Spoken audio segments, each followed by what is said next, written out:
भारत में जिस चीज़ के लिए सबसे ज़्यादा खुशी होनी चाहिए, उत्साह होना चाहिए, या जिस बात पे हम भारतवासियों को प्राउड करना चाहिए, अक्सर ऐसा होता है कि हमारी नासमझी की वजह से उस चीज़ को बहुत सेंसिटिव बना दिया जाता है। चीज़ें सामाजिक रूप से कई ऐसी चीज़ें हैं, विशेषकर ये वीडियो बनाने का सीधा सीधा मकसद है, क्योंकि बात अगर पॉइंट टू पॉइंट की जाए, बात अगर मुद्दे की जाए, तो उसमें बहुत सारी चीज़ें निकल के आती हैं। स्वाभाविक रूप से सबसे पहले इस्लाम धर्म के मानने वालों के लिए सबसे पाक महीना ये माह रमज़ान चल रहा है। उस माह रमज़ान की बहुत ढेर सारी मुबारकबाद। और उसके बाद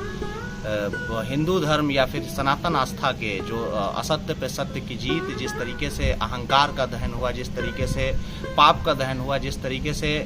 उस सोच का या उस मानसिकता का दहन हुआ जिसमें आदमी जो समाज से नफरत को ख़त्म किया जाए, समाज से अनजस्टिस को ख़त्म किया जाए, या समाज से ऐसे लोगों को ख़त्म किया जाए जिनकी विचारधारा या जिनकी सोच समाज को नुकसान पहुंचा रही हो। निश्चित रूप से इस्लाम के मानने वाले लोग जानते हैं कि अल्लाह के रसूल सल्लल्लाहु अलैहि वसल्लम ने हमेशा मोहब्बत, अमन का पैगाम दिया। रमज़ान में भी रोज़ा का सीधा सीधा मकसद यही है कि अपने अहंकार की कुर्बानी दी जाए, अनक की कुर्बानी दी जाए, और उसके बाद सुबह से शाम तक भूखे रह के ये संदेश दिया जाए कि हम केवल पेट का रोज़ा नहीं, बल्कि हम अपनी ज़ुबान का रोज़ा रखते हैं जिससे किसी को तकलीफ नहीं पहुंचाते। हम अपने आँख का रोज़ा रखते हैं जो किसी को गलत चीज़ देख के या उसकी चीज़ को सोच के हम नहीं तकलीफ पहुंचाना चाहते हैं, या फिर किसी भी तरीके से सिर्फ अमन और मोहब्बत चाहते हैं। निश्चित रूप से सनातन धर्म का भी यही मूल उद्देश्य यही है, मोहब्बत, एकता, अखंडता। और इन तमाम तर के बीच ये जुमा के दिन होली होना, ये तो प्राउड की बात होनी चाहिए थी कि जहाँ एक तरफ इस्लाम धर्म के मानने वाले अपनी इबादत कर रहे होंगे, इस मुल्क की एकता, अखंडता और बढ़ोतरी के लिए दुआ कर रहे होंगे, अपने अपने अपने अमाल को, अपने गुनाहों को धोने के और अपने अमाल को बेहतर बनाने का प्रयास कर रहे होंगे, ठीक उसी तरफ दूसरे धर्म के लोग, सनातन धर्म के लोग या हमारे वो वतनी हिंदू भाई जिस वक्त अपनी होली का, वो रंगों का वो त्यौहार मना रहे होंगे जिसमें अहंकार के दहन के बाद, पाप के दहन के बाद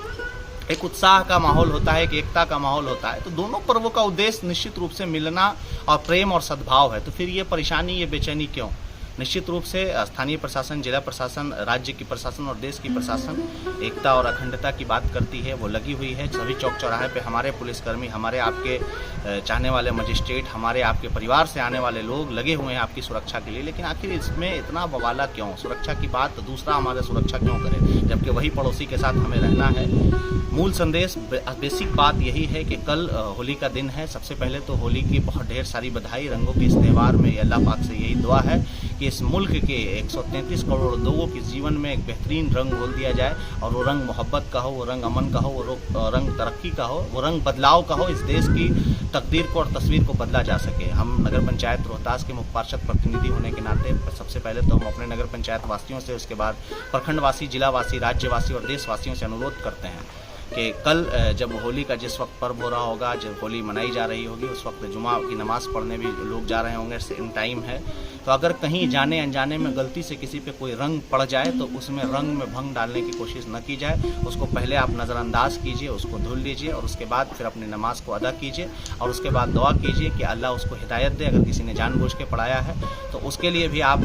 बाद में जब सारा कुछ ख़त्म हो जाए तो आप अपने स्थानीय प्रशासन को, समाज के अच्छे लोगों को सूचना दे सकते हैं। वहाँ से कार्रवाई ना हो तो जिला प्रशासन को सूचना दे सकते हैं। लेकिन किसी भी तरह की कोई मॉब एक्टिविटी या किसी का जवाब देना या किसी तरह की अफवाह पर ध्यान देना, ये गलती बिल्कुल नहीं करें। देश भर में कल जुमा की नमाज भी बेहतर तरीके से मनाई जाए, और होली मनाने वाले साथियों से या हमारे उम्र के नौजवान से या अपने से कम उम्र के नौजवानों से विनम्र अनुरोध है कि कल आप कोशिश कीजिए कि जिस वक्त आप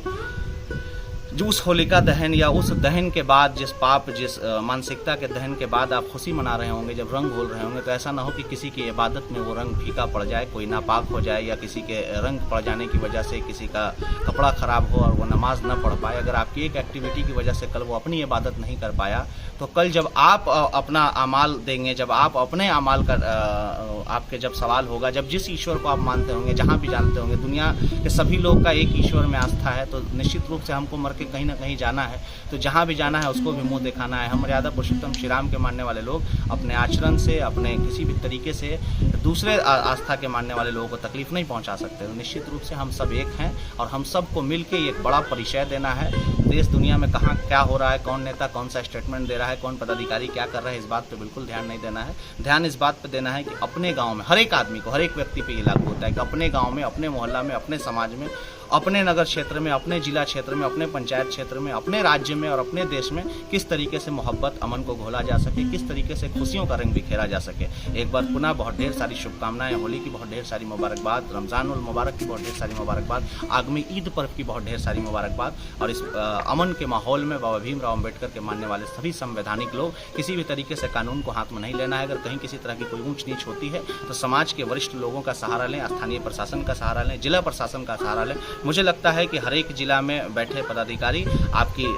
सेफ्टी को, आपकी सुरक्षा को सुनिश्चित करते हैं और उसमें लगे हुए हैं। तो इसका फ़ायदा उठाएं और किसी भी तरीके से किसी भी मामले में उग्र नहीं होना है, बल्कि मोहब्बत के साथ अगर कहीं पे किसी पर एक दूसरे को रंग पड़ जाए या किसी पे एक दूसरे पे किसी तरह से कोई तकलीफ पहुंच जाए, तुराब न्याजी के किसी तरीके से कल के होली के रंग में अगर किसी तरह की कोई तकलीफ पहुंचती हो तो तुराब न्याजी को माफ़ करके तुराब न्याजी को समझाने की कोशिश की जाए। या किसी तुराब कुमार, तुराब सिंह के किसी काम से किसी इंसान को तकलीफ पहुँचती हो तो उसको समझाने का काम किया जाए, न कि उग्र किया जाए, माहौल ख़राब किया जाए। ये खुशियों का रंग खुशी के रंग में रहना चाहिए और किसी भी तरीके से देश में या राज्य में, जिला में कहीं भी आप ये सुनिश्चित कीजिए, हर एक भारतवासियों की जिम्मेदारी है कि एकता और अखंडता के साथ अपने अपने त्यौहार को मनाया जाए। सभी लोगों को सभी के त्यौहार की, सभी की आस्था की बहुत ढेर सारी मुबारकबाद। बहुत बहुत शुक्रिया।